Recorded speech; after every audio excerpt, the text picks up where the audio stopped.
Hello everyone, welcome to our channel Vidya Mahasagar. हम BSc 6 semester के लिए बुक 3 पढ़ रहे थे। तो आज जो है बहुत इंपॉर्टेंट टॉपिक है। इस वीडियो को एंड तक देखना और अच्छे से सुनना ताकि आपको अच्छे से समझ में आए। इसमें हम पढ़ेंगे आज सिंप्लेक्स मेथड और अनबाउंड सॉल्यूशन, जो कि इम्पॉर्टेंट है और आपको समझ में आना चाहिए ताकि आप क्वेश्चंस को अच्छे से सॉल्व कर सकें। तो वीडियो को लाइक शेयर ज़रूर करना। बढ़ते हैं अपनी वीडियो की तरफ। तो कल हमने कुछ इम्पॉर्टेंट टॉपिक्स पढ़े थे इसमें और एक दो ग्राफ करवाए थे मैंने, तो आपको समझ में आए होंगे। आज हम जो टॉपिक पढ़ेंगे वो है अनबाउंडेड सॉल्यूशन। ये अनबाउंडेड सॉल्यूशन क्या होता है? इफ़ इन एलपीपी यानी कि linear programming problem we can not get the optimal value और z and feasible solution, then the solution is called unbounded solution. कल की वीडियो में मैंने ऑप्टिमल वैल्यू और फिजिबल सॉल्यूशन का मतलब बताया था।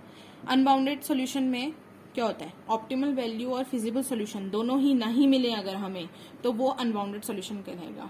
यानी कि that is if can not get any bounded feasible solution, उसको हम बोलेंगे कि अनबाउंडेड फिजिबल सॉल्यूशन भी कह सकते हैं। यानी कि ना हमें ऑप्टिमल वैल्यू मिली उसकी और ना ही फिजिबल सॉल्यूशन मिला। इसको हम एक एग्जांपल से समझते हैं कि अनबाउंडेड सॉल्यूशन किसे कहेंगे। हमें एक मैक्स जेड की वैल्यू दी हुई है और STC जो कि x1 plus x2 greater than 1 और x1 greater than 0 and x1 greater than 0 and smaller than 2 और x2 की वैल्यू ग्रेटर देन 0। यहाँ से तो जो स्टेप वाइज मैंने लिखवाए थे वो आप लिख सकते हैं। मैं इसको डायरेक्ट समझा रही हूँ इसलिए डायरेक्ट ग्राफ बनाऊंगी। स्टेप फर्स्ट में आपको एज इट इज उतारना होगा, स्टेप सेकंड में लिखना होगा कि अब हम ग्राफ बनाएंगे जहाँ पे हम क्या करेंगे, जो हमें पॉइंट्स मिले उसके अकॉर्डिंग ग्राफ पे ड्रॉ करेंगे और उसके बाद क्या बताएंगे कि सॉल्यूशन किस तरीके का ये लिखेंगे। तो मैं सेकंड स्टेप में डायरेक्ट ग्राफ बना दे रही हूँ। सबसे पहले तो हमें इसे कन्वर्ट करना होगा। ये कैसा बनेगा? x1/1 plus x2/1 equals to 1 और x1 की वैल्यू 1, क्योंकि वो 0 से बड़ा और 2 से छोटा है तो x1 की वैल्यू 1 हो गई। अब इसको अगर हम ग्राफ में ड्रॉ करें, ग्राफ में अगर इसे ड्रॉ किया जाए तो 1 2 ये 0 है और ये 1 2 यानी कि 1 2 है। ठीक है, तो पहला ग्राफ 1 1 के लिए और दूसरा x1 की वैल्यू 1 है। सॉरी x1 इज 2 हो गया, 2 होगा x1, क्योंकि इसने बोला है कि ग्रेटर देन इक्वल यानी कि 2 हो सकता है पर 2 से बड़ा नहीं हो सकता। तो x1 की वैल्यू 2 आ गई। तो ये लाइन अगर हम ज्वाइन कर दें, ये ज्वाइन हो गई और एक जो लाइन बनेगी वो सीधी इस तरीके की बनेगी। इसको ज्वाइन करा देते हैं नीचे। ठीक है, 1,0 0,1 ये कितना होगा? 2,0। ये किसके लिए है? x1 इक्वल्स टू 2 के लिए और ये x1 और x2 के पॉइंट्स। अब ग्रेटर देन, ग्रेटर में क्या होता है? आउट, तो ये आउट वर्ड्स जाएंगे और 2 भी जो है, 2 जो है x1 का वो छोटा है तो इनवर्ड आएगा, तो ये इनवर्ड हो गया। ठीक है, अब ये वाला पोर्शन, जो ये वाला पोर्शन है यहाँ पे सॉल्यूशन मिलना चाहिए, लेकिन हमारी जो ये वाली लाइन है ये इन्फिनिटी पे जा रही है। तो यहाँ पे हम क्या लिखेंगे?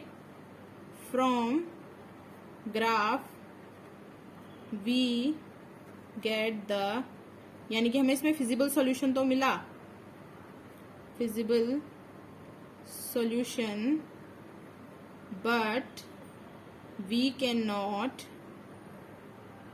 get the maximum value। हमें मैक्सिमम वैल्यू नहीं चाहिए, नहीं मिली, जो कि हमें निकालनी है। Maximum value of z, that is optimal value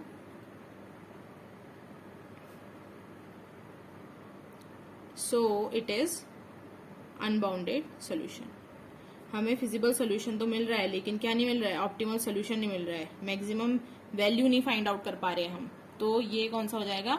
unbounded solution. यही लिखा है डेफिनेशन में, if in LPP we can not get the optimal value of Z and feasible solution, then the solution is called unbounded solution. हमें optimal solution तो नहीं मिल रहा है लेकिन फिजिबल सॉल्यूशन मिल रहा है, तो वो क्वेश्चन क्या हो जाएगा? अनबाउंडेड सॉल्यूशन का हो जाएगा। ठीक है, आपको समझ में आया होगा। तो नेक्स्ट देखते हैं।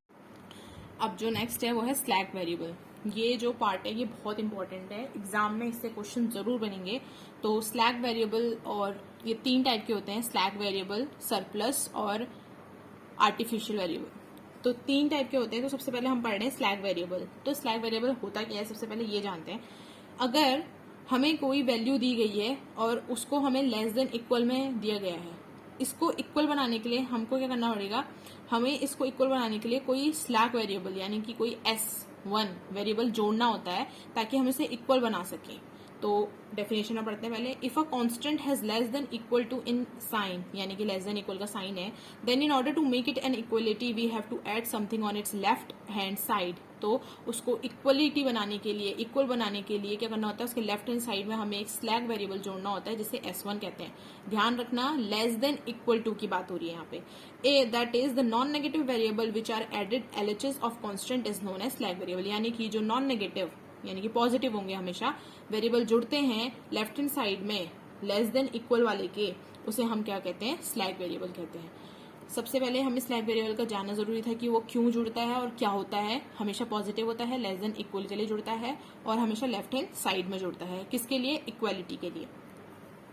जैसे कि एग्जांपल देख रहे हैं आप, ये लेस देन इक्वल के लिए दिया है। जैसे हमने स्लैग वेरिएबल बनाया, ये इक्वल टू 5 हो गया और ये S1 क्या हो गया, स्लैग वेरिएबल। इसको एक क्वेश्चन से समझते हैं जो कि बहुत इंपॉर्टेंट है, तो आप अच्छे से देखना और अच्छे से समझना। सिंप्लेक्स मेथड यूज करने को बोलेगा, ठीक है। सिंप्लेक्स मेथड यूज करना है टू सॉल्व द LPP, जहाँ पे हमें मैक्स जेड की वैल्यू दी है 3x1 plus 2x2, STC x1 plus x2 less than equal to 4, x1 minus x2 less than equal to z। यहाँ पे हमने देखा सब कुछ लेस देन इक्वल टू में दिया हुआ है और x1 और x2 की वैल्यू 0 से बड़ी होगी। तो इसे स्टेप वाइज करेंगे। तो सबसे पहला स्टेप तो हम एज इट इज उतार देते हैं। स्टेप फर्स्ट होगा maximum z 3x1 plus 2x2 और x1 plus x2 4, x1 minus x2 2, x1 और x2 ग्रेटर देन 0, ये STC, ठीक है। अब हमारा स्टेप सेकंड क्या होगा, स्टेप सेकंड में हमें कुछ डेफिनेशन यानी कि कुछ लिखना होगा थ्योरी में। Changing the inequality into equality, हम इनइक्वालिटी को किस में चेंज करें, इक्वालिटी में चेंज करें। क्या जोड़कर, slag variable, by adding slag variable. Slag variable कितने भी हो सकते हैं। अब यहाँ पे हमारी 2 इक्वेशंस हैं, तो कितने स्लैग वेरिएबल जुड़ेंगे, S1 और S2 2 जुड़ेंगे। देन हमारी जो STC होगी वो कैसे बन जाएगी, लेफ्ट हैंड साइड में जुड़ता है हमेशा, तो x1 plus x2 plus S1 इस वाले के लिए x1 माइनस x2, ये तो इसके लिए 0 हो जाएगा यहाँ पर, और S2 हो जाएगा। एक वेरिएबल यहाँ जुड़ेगा तो एक यहाँ। अब हमें इसे मैट्रिक्स के फॉर्म में लिखना होगा, इसलिए हम सिमेट्रिक वे में लिखेंगे। हमने S1 यहाँ जोड़ा तो यहाँ पे 0S1 होगा, यहाँ पे S2 जोड़ा तो यहाँ पे 0S2 हो जाएगा और ये इक्वल का साइन आ जाएगा, ठीक है। दैट इज, अब हमें मैट्रिक्स बनानी है तो AIJ इक्वल्स टू BI लेके करेंगे, ठीक है। हमने क्या करा, AIJ इक्वल्स टू BI करा। यहाँ पे कैसे लिखेंगे, अब सबसे पहले मैट्रिक्स बनाएंगे AIJ, यानी कि जो x1 और ये वाली जो है इसके वो लिखेंगे कोफिशिएंट्स 1 1 1 0 1 माइनस 1 0 0, ठीक है। और यहाँ पे क्या है, x1 x2 S1 S2 terms, और इधर क्या है 4 और 2, ठीक है। ये हमने मैट्रिक्स लिख दी। अब हमारी मैक्सिमम z जो था वो कितना था, 3x1 प्लस ये 2x2। अब हमने 2 स्लैग वेरिएबल जोड़े तो यहाँ पे 0 0 रहेंगे ये वैल्यू, ठीक है, 0S1 और 0S2। अब इस मेथड में क्या होता है, हमने इस तरीके की मैट्रिक्स बनाई। ये मैट्रिक्स कैसे बनी, यहाँ पे जो कोफिशिएंट्स हैं इनको राइट डाउन करा, x1 x2 S1 S2 का यूज हो रहा है और यहाँ पे 4 और 2 था, तो इस तरीके से लिख दी। सबसे पहले इसमें जो हमारी फर्स्ट सिंप्लेक्स टेबल बनेगी, फर्स्ट सिंप्लेक्स टेबल वो कैसे बनेगी हम बताते हैं। पहले आपको यहाँ पे 3 ऐसे खींचने होंगे, इस तरीके से टेबल बनानी होगी। ये टेबल आपको याद रखनी होगी किस तरीके से बनेगी, ठीक है। चलिए, यहाँ पे आता है आपका सबसे पहले CB, ये XB, ये BI, ये यहाँ पे x1 x2 जो हमने टर्म्स लिए होते हैं x1 x2 और S1 और S2, ठीक है। XB में हमेशा क्या होता है, जो स्लैग वेरिएबल्स जोड़े होते हैं वो लिखते हैं, यानी कि S1 और S2, और S1 और S2 की वैल्यू 0 0 है, दोनों में अगर देखी जाए तो, ठीक है। S1 और S2 यहाँ पे 0 0 रहेंगे। आपको इस तरीके से ही करना है, ये ध्यान रखना है, ठीक है। आपको एक बार में तो समझ नहीं आएगा, जब मैं दूसरा क्वेश्चन कराऊंगी तो आपको थोड़ा बहुत समझ में आ जाएगा, क्योंकि यहाँ पे आप अभी सीख रहे हैं, ठीक है। अब BI की वैल्यू, ये BIs होते हैं 4 और 2, ठीक है। जो मैंने AIJ इक्वल्स टू BI लिखा था, यहाँ पे BI है ये। A मैट्रिक्स हो गई, IJ जो टर्म्स यूज हो रहे हैं। अब हमने जो मैट्रिक्स बनाई थी वो यहाँ आ जाएगी 1 1 1 0 1 -1 0 0। अब यहाँ पे CJ यूज होता है। जो CJ होता है वो मैक्स जेड के जो कोफिशिएंट होते हैं उनके टर्म होते हैं। x1 के लिए 3, x2 के लिए 2 और s1 और s2 के लिए 0 0। यहाँ पे ZJ निकलता है। अब ZJ कैसे होता है देखिए, 0 इंटू 1 प्लस 0 इंटू 1, यानी कि CB x1 वाला, फिर CB x2 वाला, और दोनों के लिए, ऊपर और नीचे दोनों के लिए। पहले CB इंटू x2 होगा प्लस CB इंटू x2, फिर CB into S1 plus CB into S1, फिर CB into S2 plus CB into S2, ठीक है। इस चीज का ध्यान रखना, इस तरीके से होगा। तो 0 into 1 plus 0 into 1 0, 0 into 1 plus 0 into -1 0, 0 into 1 plus 0 into 0 0 0, यहाँ पे 0 आएगा। अब इसके बाद क्या निकालते हैं, CJ minus XJ, sorry ZJ minus CJ। ZJ ये हो गया, CJ हो गया, तो इन दोनों माइनस करेंगे तो ये -3 -2 0 0। इसके बाद अब हम यहाँ क्या करेंगे, सबसे छोटे एलिमेंट को देखेंगे जो ZJ माइनस CJ से है, तो यानी कि -3 क्या हो जाएगा, इनकमिंग हो जाएगा, इनकमिंग हो जाएगा। अब इस वाली मैट्रिक्स का जो कॉलम है इसे देखेंगे। अब हमारा जो हमको क्या करना है, इसके बाद मिनिमम आउटगोइंग के लिए, फॉर आउटगोइंग। अब इनकमिंग तो हमें पता चल गया, आउटगोइंग के लिए चेक करते हैं। अब for outgoing minimum AIJ upon BI, ठीक है। AIJ मैट्रिक्स होती है 1, जो कि 1 1 है, और BI कितना है इसके सामने 4 है, और इसके आगे 2 है, ठीक है। तो 1/4 बड़ा हो गया 1/2, तो हमें इसमें मिनिमम वैल्यू लेनी होती है। तो मिनिमम वैल्यू किसकी आएगी, मिनिमम वैल्यू आएगी 1/2 वाले की। तो ये जो हमारा 1/2 वाले के लिए जो 1 है, ये हमारा की एलिमेंट बन जाता है।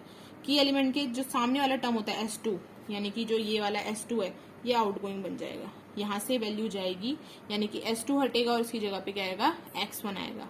तो अब हम क्या बनाएंगे, नेक्स्ट टेबल बनाएंगे, ठीक है।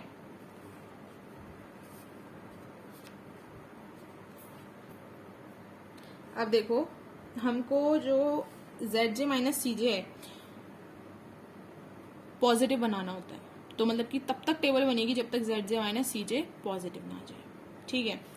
तो अब हमारी दोबारा से टेबल बनेगी, तो वो टेबल कैसे बनेगी देखिए, इस टेबल के अकॉर्डिंग बनेगी वो।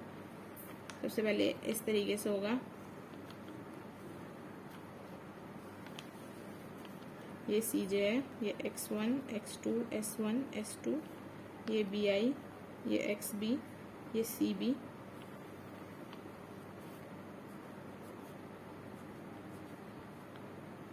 ये S1 ही रहेगा।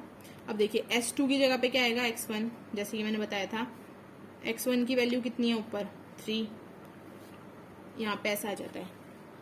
ये वाला 1 वाला जो था की एलिमेंट था, क्योंकि यहाँ पे मिनिमम वैल्यू आ रही थी, ठीक है। मिनिमम वैल्यू आई, इसके सामने वाला टर्म देखेंगे S2 जो होगा आउटगोइंग हो जाएगा, तो S2 वाला टर्म चली जाएगा, यानी कि यहाँ से S2 हट जाएगा और 1 वाले के ऊपर x1 है, उसकी वैल्यू आ जाएगी। अभी तक S2 का कोफिशिएंट 0 था, पर यहाँ पे इसका x1 का कोफिशिएंट कितना है, 3, तो यहाँ पे 3 आ जाएगा, ठीक है। अब हमें क्या होता है कि इस वाले टर्म को, जो ये की वाला एलिमेंट आया होता है ना, इसको 1 बनाना होता है। अब यहाँ पे क्वेश्चन में ऑलरेडी हमें 1 दिया हुआ है, वो तो अच्छी बात है। तो हम क्या करेंगे, इसको डायरेक्ट वैसे ही एज इट इज कॉपी कर देंगे। अब इसके बाद क्या होता है, जो की एलिमेंट होता है उसके ऊपर वाले टर्म को हमें 0 बनाना होता है। अब जहां पे की एलिमेंट जो आया होता है उसी पे हम मल्टीप्लाई डिवाइड करेंगे और उसी को प्लस या माइनस करेंगे ऊपर वाले टर्म, या फिर अगर इसके नीचे कोई टर्म होता है तो उससे, जिस पे की एलिमेंट आया होता है उसी पे हर वक्त काम किया जाता है, ठीक है। तो क्या करना होगा, इस वाले टर्म को, यानी कि इस वाले मैट्रिक्स को अपर वाली मैट्रिक्स से माइनस करना होगा, और BI कभी नेगेटिव नहीं आ सकता। तो 4 - 2 2, 1 -1 0, 1 -1 -1 2, 1 -0 0, और ये 0 आ जाएगा, ठीक है। इसके बाद क्या करेंगे, इसके बाद जेड जे निकालना है, ऑब्वियस सी बात है। और यहाँ पे हमारी वैल्यूज कितनी थी, 3 2, ये 0, ये सेम ही रहेंगी। अब ये इतना 3 0 into 0 plus 3 into 1 3, 0 into 2 plus 3 into -3 -3, 0 into 1 0, 0 into 0 ये 0। अब जेड जे माइनस सी जे, 3 -3 0, -3 -2 -5 0, सॉरी मैट्रिक्स में एक चीज गलती हो गई, ये 1 था, इस चीज का ध्यान देना है। जो हमने ऊपर मैट्रिक्स बनाई थी यहाँ पे भी 1 होगा, क्योंकि हम इसके अकॉर्डिंग मैट्रिक्स बना रहे हैं। तो ये 1 1 1 0 1 -1 0 1 था, ठीक है। तो ये वाले इसका चीज का ध्यान रखना। तो मतलब कि यहाँ पे 1 था, तो 3 इंटू 1 3 हो जाएगा, 3 -0 3 हो जाएगा। यहाँ पे फिर से नेगेटिव आ गया, ये इनकमिंग हो जाएगा। अब हमें वापस से क्या निकालना होगा, मिनिमम AIJ अपॉन BI, ठीक है, AIJ अपॉन BI, ये वाले दो एलिमेंट लेंगे और BI वाला, तो 2 और -1 और 2 अपॉन 2, तो कितना, माइनस वाला टर्म देखो हम कभी भी नहीं लेते हैं, तो इसे नेग्लेक्ट कर देते हैं। तो बचा कौन सा वाला, 2 वाला। माइनस और 0 वाला हमेशा नेग्लेक्ट कर देते हैं, याद रखना। तो जो पॉजिटिव होगा, अगर वहां पे माइनस में दिया हो या 0 में दिया हो, तो हमेशा पॉजिटिव वाला चूज करेंगे। ये हमारा की एलिमेंट बन गया। अब इसके सामने वाला देखेंगे S1, तो यानी कि S1 आउटगोइंग हो रहा है, और S1 की जगह क्या आएगा, जो की एलिमेंट के ऊपर वाला एलिमेंट है X2। तो हमारी टेबल अभी एक और बार बनेगी, ठीक है। हम दोबारा टेबल बना रहे हैं, CB XB BI X1 X2 S1 S2, ये सेम ऐसे रहेंगे CJ। अब हमने क्या बोला, S1 हटेगा, X1 की जगह X2 आएगा, और ये X1 0 सॉरी X2 का कोफिशिएंट 2, और ये वाला तो सेम ऐसे ही रहेगा। अब यहाँ पे जो की एलिमेंट है वो 2 है, इसे 1 बनाना होगा। तो हम इस पूरी इक्वेशन को 2 से डिवाइड करेंगे, तो ये 1 बन जाएगा, 0.2 0, ये 1, ये 1/2 और ये 0। अब इसके नीचे वाला टर्म देखेंगे, ये ऑलरेडी 1 है, ठीक है। तो हमें जरूरत नहीं है किसी चीज से मल्टीप्लाई या डिवाइड करने की इसको, क्योंकि 1 से अगर हम माइनस करेंगे तो डायरेक्ट 0 बन जाएगा। तो क्या बनेगा यहाँ पर,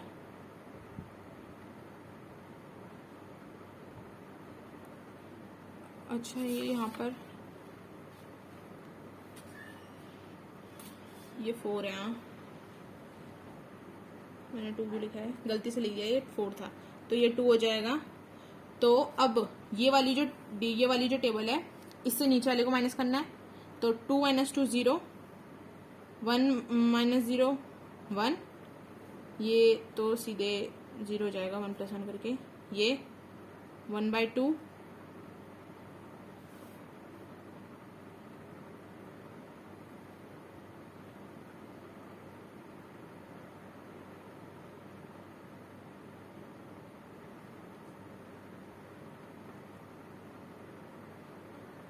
हो जाएगा।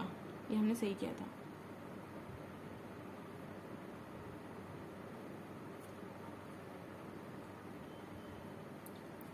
ये 2 हो जाएगा, ये वाला टर्म 0 हो जाएगा, ये वाला टर्म 2 हो जाएगा, ये वाला टर्म 1 होगा, और ये वाला भी टर्म 1 होगा। तो ये वाला टर्म 2 ही रहेगा, ये वाला सही था, ये 2 है क्योंकि हमने माइनस करके लिखी थी वैल्यू।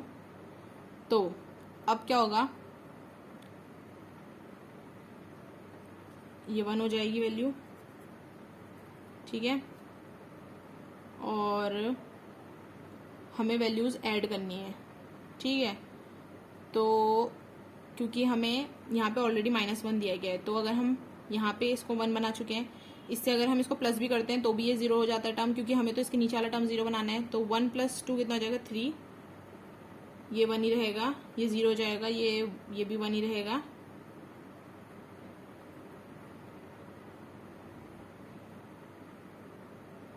सॉरी ये इससे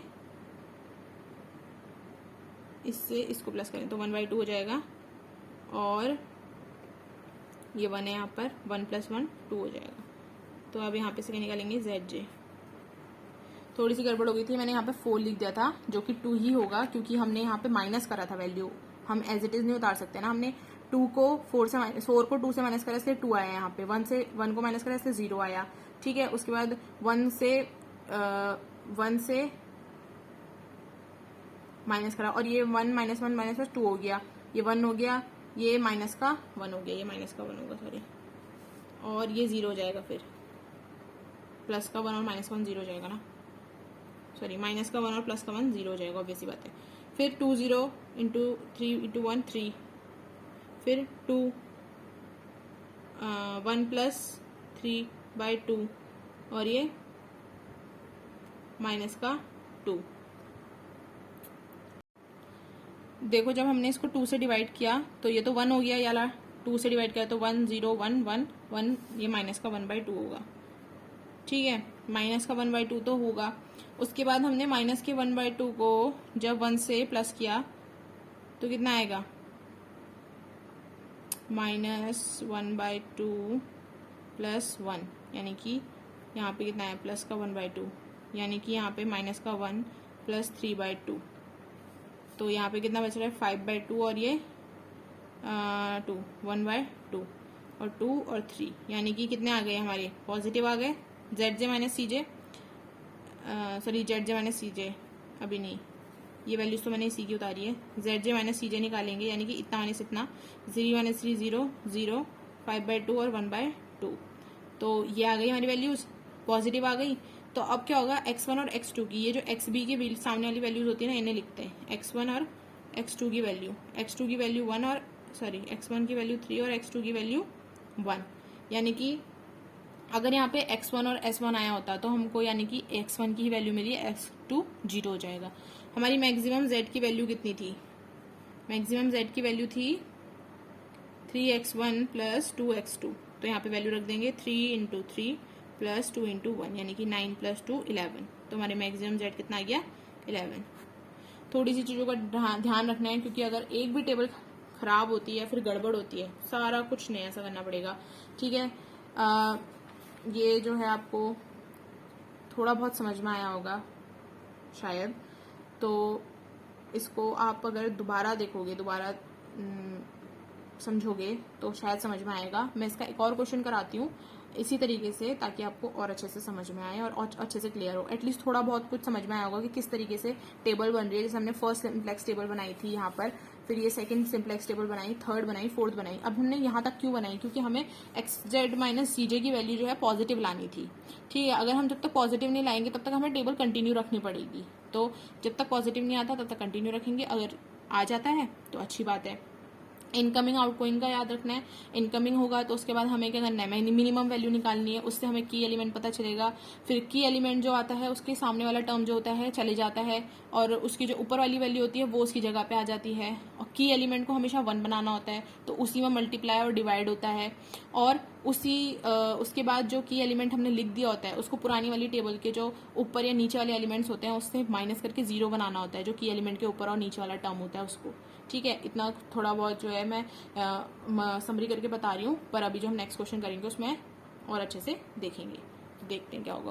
देखो अब ये क्वेश्चन देख रहे हैं आप, इसमें भी हमें सिंप्लेक्स मेथड से सॉल्व करना है। मिनिमम z की वैल्यू ये दी हुई है, x1 minus 3x2 plus 2x3, और ये 3 जो है इक्वेशनें दी गई हैं लेस देन इक्वल्स के लिए।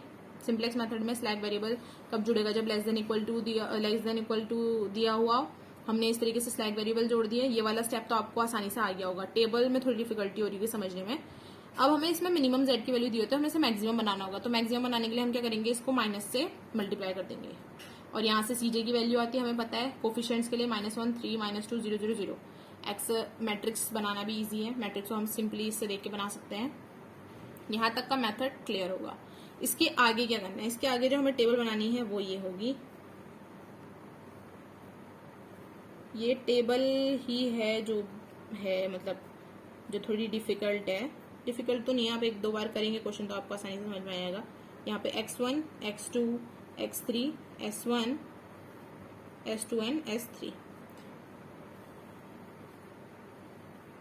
यहाँ पे क्या आता है bi, ये यहाँ पे आता है cb, यहाँ पे xb।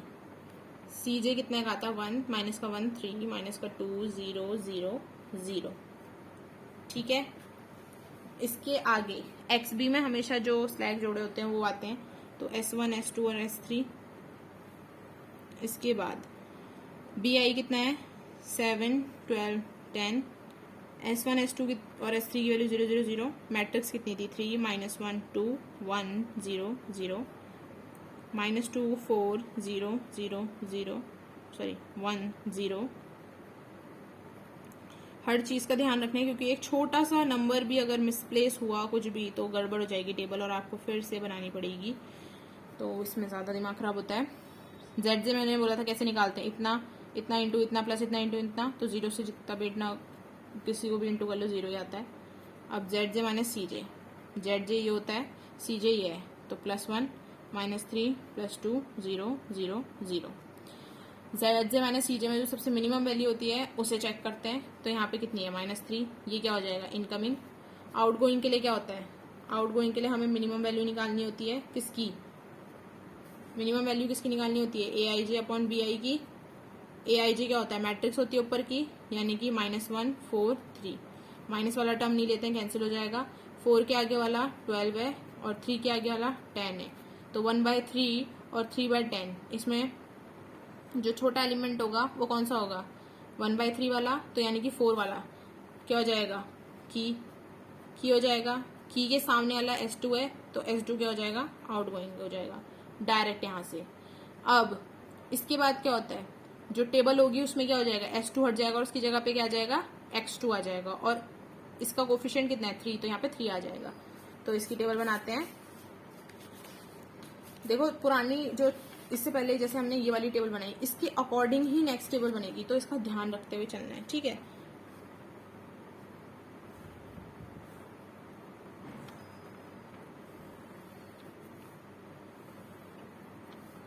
ये CB XB BI X1 X2 X3 S1 S2 and S3। यहाँ पे वैल्यूज कितनी थी CJ की -1 3 -2 0 0 0। BI अभी नहीं लिखेंगे, पहले सबसे पहले S1 S2 की जगह X2 आ जाएगा क्योंकि S2 हट गया आउटगोइंग हो गया है, ये S3 हो जाएगा। X2 का कोफिशिएंट कितना है 3 है, ये 0 0 रहेंगे, ठीक है, ये तो ऐसे ही रहेंगे। अब जो की एलिमेंट होता है उसको क्या बनाना होता है 1, तो हम जो ये वाली पूरी टेबल है इतना इसको किससे मल्टीप्लाई कर देंगे 4 से, तो 4 3 जा 12 -2 अपॉन 4 -1/2, ये 1 हो जाएगा 0 0 1/4 और 0। अब जो की एलिमेंट का ऊपर वाला टर्म है और जो की एलिमेंट के नीचे वाला टर्म है उसे हम क्या करेंगे इस वाली रो से मल्टीप्लाई या डिवाइड करके कैसे भी करके हमें इसको 0 बनाने होंगे दोनों ऊपर नीचे वाले टर्म। तो मतलब कि ये तो ऑलरेडी 1 है, अगर हम ऊपर पहले हम इस वाले जो ये वाली जो रो है इसको लिख देते हैं, यहाँ से पहले S1 की वैल्यू लिख देते हैं जो कि है कितनी 7 3 -1 2 1 0 0, ठीक है। यहाँ पे ऑलरेडी -1 था इसलिए हमने यहाँ पे कुछ मल्टीप्लाई और डिवाइड नहीं करा, सीधे लिख देंगे 1 0 0 1/4 0। ये मैं आपको बता रही हूँ कि ये जो याली वैल्यूज हैं कैसे आ रही हैं। अब 7 में से ये वाला टर्म हमें क्या बनाना है 0 बनाना है क्योंकि ये की एलिमेंट है, तो इस वाले को 0 बनाना है तो डायरेक्ट हम ऐड करके बना सकते हैं, तो 7 प्लस ये 10 हो जाएगा। 3 -1/2 3 -1/2 कितना होगा 3 - 2 1/5/2, ये 0 ये 2 ये 1 ये 1/4 ये 0, यानी कि हमारी जो S1 की वैल्यू है ये इतनी आ जाएगी यहाँ से 10 5/2 0 2 1 1/4 0। ये तो S1 के लिए आ गया। अब S3 के लिए हमने इसमें देखा कि एलिमेंट के नीचे 3 था, तो यानी कि हमें इस एलिमेंट के को 3 बनाना होगा, तो हमें इस पूरी टेबल को 3 से मल्टीप्लाई करना होगा, तो 3 3 जा 9 -3/2 3 0 0 3/4 0, ये एलिमेंट्स हैं। और नीचे वाले टर्म कितने हैं 10, यहाँ पे देखो यहाँ पे लिखा हुआ है 10 -4 3 8 0 0 1। इसको माइनस करने के लिए हमें माइनस करना पड़ेगा, तो ये भी आए तो कभी नेगेटिव नहीं होता है, तो यहाँ से करेंगे, तो 10 - 9 1 -4 + 3/2 कितना होता है -3 4 प्लस 3/2 -8 प्लस यानी कि माइनस का 5/2। 3 - 3 0 8 0 -3/4 1 यानी कि हमारी जो S3 की वैल्यू होगी वो इस तरीके से लिखी जाएगी 1 -5/2 0 8 0 -3/4 1। अब यहाँ से क्या निकालेंगे ZJ कितना होता है, इतना इंटू इतना प्लस इतना इंटू इतना प्लस इतना इंटू, यानी कि ये 3/2, ये सारे टर्म 0 है।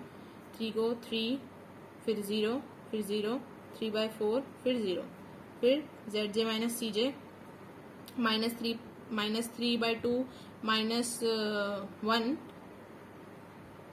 नहीं सॉरी +1 तो कितना हो जाएगा माइनस का 1/2, ये 0 ये 2 ये 0 ये 3/4 और ये भी 0, यानी कि जो अब सबसे छोटा टर्म आ रहा है वो कितना है, ये इनकमिंग हो जाएगा। इनकमिंग निकल गया, फिर से आउटगोइंग के लिए क्या करना पड़ेगा, मिनिमम पॉजिटिव आने तक करना है, ठीक है। तो हम क्या करेंगे, minimum AIJ upon BI। AIJ क्या होंगे इसके 5/2 1/2, माइनस वाले टर्म तो ले नहीं सकते तो डायरेक्ट कितना हो जाएगा इसका 5/2 अपॉन 10 वाला हो जाएगा। ये तो डैश डैश रहेंगे जो माइनस वाले लेते नहीं है, तो माइनस जो 5/2 वाला टर्म है वो जाएगा क्या जाएगा की, और इसके सामने वाला S1 है तो मतलब कि S1 जा रहा है, तो S1 की जगह क्या आएगा, जो जहां से की एलिमेंट मिला X1, तो जो नेक्स्ट टेबल बनेगी वो क्या बनेगी, S1 की जगह X1 आ जाएगा। बस इस तरीके से ही टेबल बनाते जानी है जब तक का पॉजिटिव ना आ जाता है, ठीक है।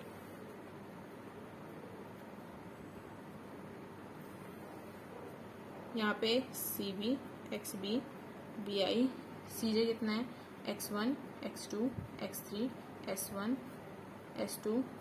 स्टार्टिंग में थोड़ा इरिटेटिंग लगेगा क्योंकि बहुत सारे टर्म बहुत सारे तरीके से मतलब बहुत सारी चीज़ें जो है हो रही हैं, लेकिन जब एक बार आ जाएगा तो वो बहुत इंटरेस्टिंग हो जाएगा, ठीक है। अब हमने देखा S1 जा रहा है और X1 आ रहा है, तो X1 आ जाएगा और सारे टर्म X से रहेंगे। X1 का वेरिएबल कितना है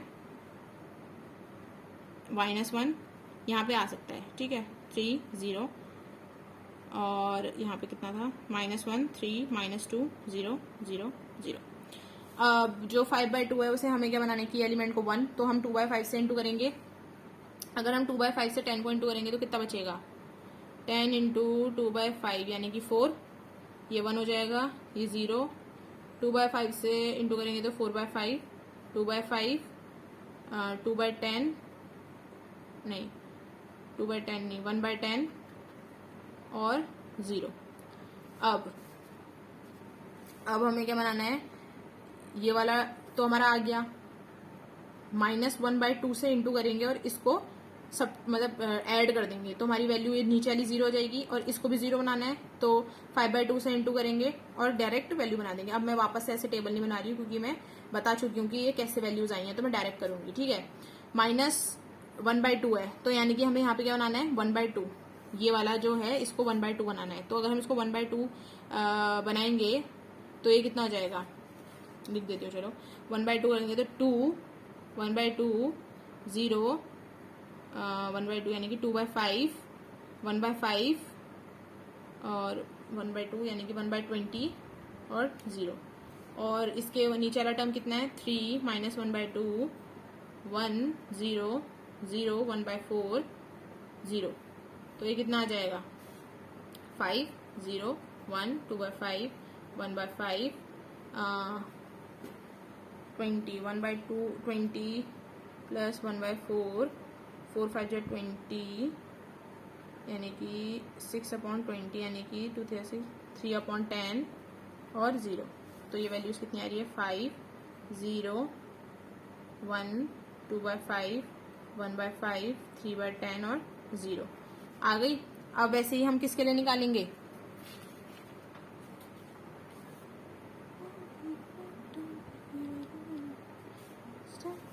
अब हम क्या करेंगे, इसको 5/2 से मल्टीप्लाई करेंगे। अब इसको करने की जरूरत नहीं क्योंकि डायरेक्ट यहाँ पे हमने 5/2 से मल्टीप्लाई करा हुआ है, तो 10 में से 1 सॉरी इसको ऐड कर देंगे तो 11 हो जाएगा, ठीक है। ये 0 हो जाएगा, ये भी 0 हो जाएगा, ये 10 हो जाएगा, ये 1 हो जाएगा, ये -1/2 हो जाएगा और 1। आप कॉपी में लिखते लिखते करना क्योंकि आपको समझ में नहीं आएगा कि ये क्या हो रहा है, वरना ZJ निकालते हैं -1 3 2/5 मल्टीप्लाई करना, ये तो मैंने बता रखा है कैसे निकलता है, 4/5 0, ZJ माइनस CJ 0 0, 12/5 1/5 4/5 0।